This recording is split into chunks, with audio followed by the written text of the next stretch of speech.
topic that's still. But I'm curious to know who you think how this fight this weekend going to. Which one? Hooker versus Poirier. Oh God, dude. And you know, it's overwhelmingly people are leaning towards Poirier. And Poirier is my dude. Like I am a big fan. And I think Poirier has it, man. I think Poirier has it. I don't see anything in Hooker's past that necessarily would say. Hooker's a tough cookie. He's a tough cookie, and I feel like it's going to be a good fight. But he fights. He's right up Poirier's lane. Like I think Poirier. I think it's going to be a good fight. I think it's going to. I definitely don't see him. I wouldn't be surprised if it even goes the distance, to be honest with you. But no, I wouldn't be. But I think Poirier will be able to pressure him and break him. I think he's Poirier's style. He's Poirier's style. And that's the thing. Like when you look at like the Edson Barboza fight versus Hooker, like the way Hooker is not pressuring enough to beat Poirier, because that's what beats Poirier. You have to pressure him, and you have to pressure him with everything. It can't just be a standing and banging with him. Yeah, I definitely think that he has more of a chance than people are giving him. I think that he definitely does. He does have good striking. Like, you know, I think anything can happen once you're a good striker. You can connect, and yeah, I think in the same way that he's Poirier's style. Poirier is also kind of his style too, but I think Poirier is just better at it. Well, the question is, who has Hooker beaten that is like Poirier?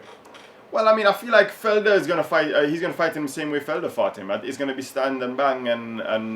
Yeah, but Felder don't move not like Poirier. Like, he doesn't, and that's what I'm saying. That's why I think that Poirier is just a better version of all of that. And I think Poirier is tougher than all of those guys as well too.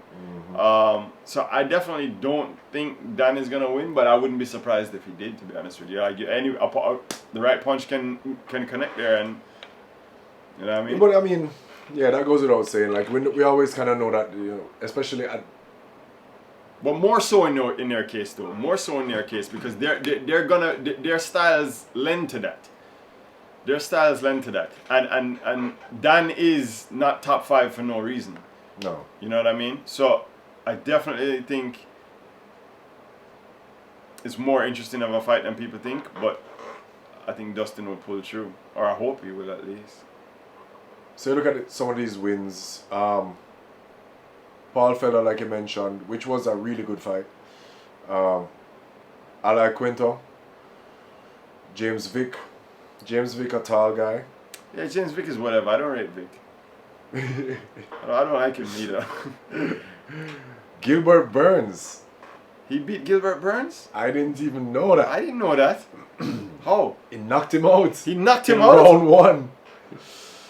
Gonna have to look for that. Right. No, I definitely have to look for that. When was that? Jim Miller. That was in 07. Oh, that was a long time. Yeah, well, it had to be. Yeah, 07. Yeah. 07, wow. Yeah, he's a good... No, that was 18. 2018. Oh. 2018. That's only 2 years ago. Yeah. How do we not know and this?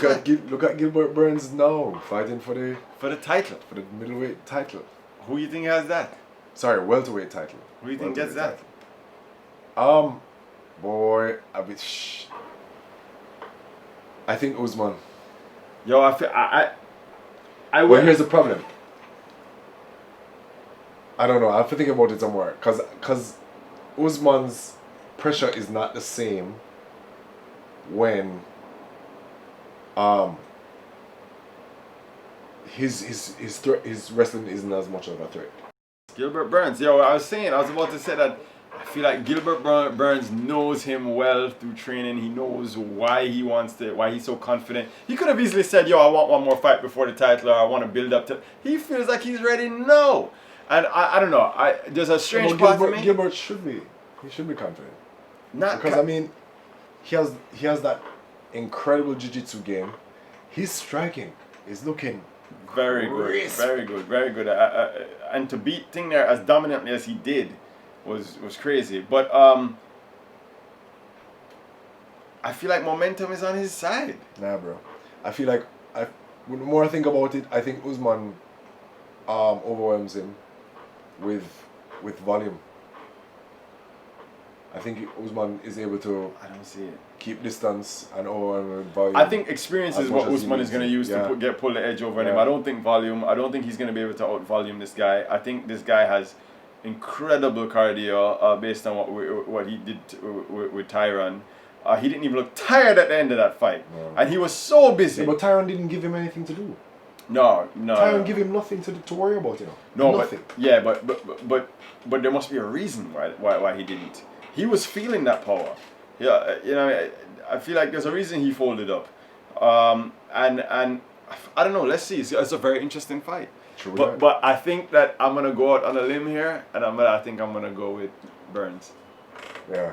on a Okay. limb. Let's see how it goes. Well, let's come back to like this weekend coming up. Yeah. So you have the Dustin Poirier, Dan Hooker. I'm definitely going with Dustin Poirier. You have the Mike Perry, Mickey Gall. Gall. Legend. That's super interesting. They're really trying to get Mike Perry a win. Yeah, we said I'm gonna feed him. I don't know, man. Mickey Gall has a great. Remember, Mickey Gall has a great submission game. Yeah. And Mike Perry's, if he's shown any like glaring weaknesses, it would be on the ground. on the ground. But I don't know if you saw last week, Homeboy put out a Instagram post with him hands on him Face head cut. up, and I'm Dana like, said that's an old video. I think that's a cover up. okay. I think that's a cover up. I think it's not. I don't think it's old. Well, You don't think it's old? We'll find out. Yeah, bro. Because if he has anything on his head, but Dana White said that he just did that as an old video to kind of spark some drama. But I don't believe that. Well, I wouldn't be surprised if it was a street fight. You think they're such a loose cannon, Perry? Who Perry? Yeah, that's what I'm saying. But his wife a coach him. He's crazy. He's lost. He's with no team right now, which is. I wouldn't be surprised if Mickey Gall just conditioning alone. I'm very curious for that fight. This man has no team. He decided to leave his team. He has his wife coaching him, so holding mitts for him, and she has no experience in martial arts. So he's basically just coaching himself. How many has Perry lost in a row?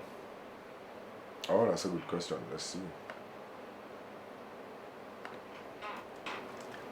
To me, like, he's one of the most interesting guys in the UFC because he hasn't had a win in so long, but he's still one of the most Everybody talked wants about to see guys. him. Everybody wants to see him.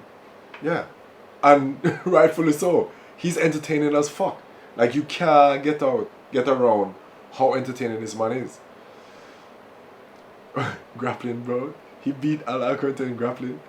That's funny as hell. So he lost to Jeff Neal, lost to Vicente Luque. Oh, he who had we're some gonna talk wins about. in the middle. No, Alex Oliveira. Paul Felder, but he hasn't won in a minute, man. So Alex Oliveira was 2019, and then Paul Felder was July 2018.